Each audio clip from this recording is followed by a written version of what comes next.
Pauline was just 14 years old when she became pregnant. She was 15 when she gave birth to a daughter she named Louise.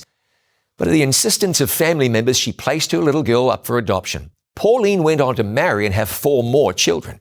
But she often talked about that baby that she never knew. She longed to be able to see her again.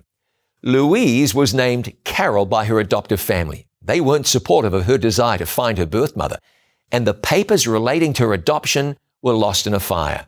With a heavy heart, Carol accepted she would never be able to locate her birth mother. When a television program reunited the women 50 years after Carol was born, they discovered that they'd spent many years living just 10 minutes from each other. They were close, but they weren't together. It's not uncommon for people who come to faith in Jesus to say that their greatest regret is that they didn't do so sooner.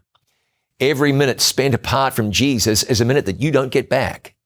But God is always near. He's not a distant God who cannot be reached or located. He's not an inaccessible being who chooses to remain aloof. When he gave Moses directions to build the sanctuary, God said, "And let them make me a sanctuary that I may dwell among them." Exodus 25:8. Jesus is portrayed as walking in the midst of the churches in Revelation 1.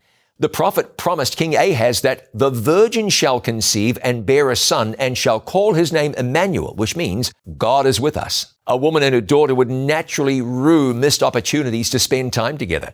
How important is it that we waste no opportunities to spend time in the presence of the God of heaven? If God is calling you to spend more time with Him, accept His gracious invitation and draw near. If you've never done so, now's the time to do it. I'm John Bradshaw for It Is Written.